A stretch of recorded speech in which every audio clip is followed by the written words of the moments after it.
ज्योति इतना काम है, बात हमारे से मत करो, ठीक है ना? फोन मत काटिए आप क्यों नहीं काटे हैं? क्यों काटे? ये पवन सिंह के बड़े भैया रानू सिंह का रिकॉर्डिंग था। आप लोग पूरा रिकॉर्डिंग सुनिए और बताइए कि क्या ये बड़े भाई का फर्ज निभा रहे हैं। कि पैसे पूछ रहे हैं लोग कि ज्योति क्यों नहीं आई, तो बोलेंगे कि पैसे, ज्योति को बस पैसा लेना था। पैसा लेके कितना पैसा दिए हैं लोग हमको?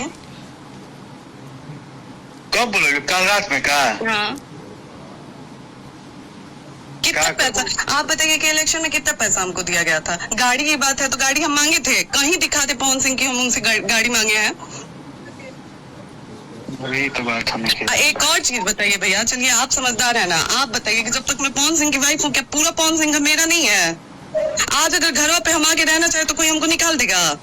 अब तू क्या करबो ना करबो हम क्या जानते हैं भाई, लेकिन जब कोर्ट में तलाक के केस चलता है तो कोर्ट में भैया सुनिए वकील अरे भैया आपसे बात। अरे पागल, हम जो तू कहते हो तुम कहते हैं, कानून में कोई ऐसा नियम ही नहीं है। बात हम कह रहे हैं भैया, नहीं कानून में कोई ऐसा नियम नहीं है। यही नियम है कि जब तक तलाक नहीं होता है तब तक आप जाके अपने नहीं, जब कोर्ट में जब तलाक के केस चल रहा है भैया हम आ जाए, आप लोग रोक लेंगे हमको?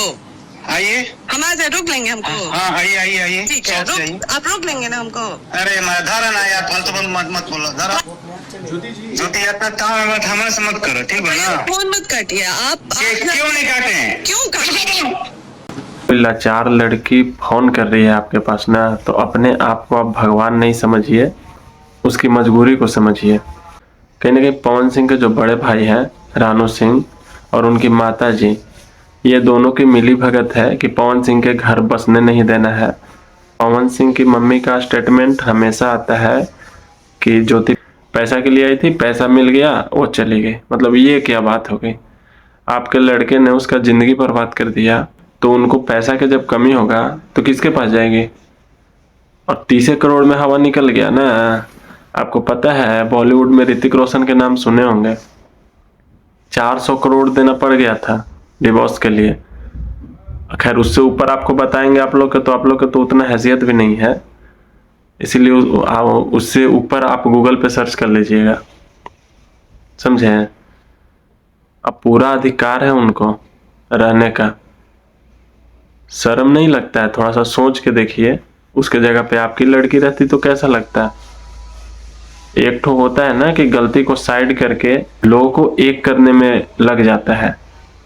अरे है ना जी कि जब बच्चा ना सुधरे तो गार्जियन को सुधर जाना चाहिए। इतना उदंड बोले, बताइए। कहीं ना कहीं इनके बड़े भाई का जो बात करने का तरीका था हमको बिल्कुल पसंद नहीं आया। आप लोग थोड़ा सा पवन सिंह से जो इमोशन है उसको साइड रख के और सोचिएगा कि ज्योति सिंह को अगर पैसा की जरूरत पड़ेगा तो किसके पास जाएगी? क्या पवन सिंह में कोई अधिकार नहीं है उनको? तो यहाँ पर रानू सिंह का गलती है या नहीं है, आप लोग ये बताइएगा। मुझे तो ये भी लगता है कि पवन सिंह को और ज्योति सिंह को ये दोनों माँ बेटे एक नहीं होने देना चाहते हैं। आप लोग को क्या लगता है कमेंट में जरूर बताइएगा।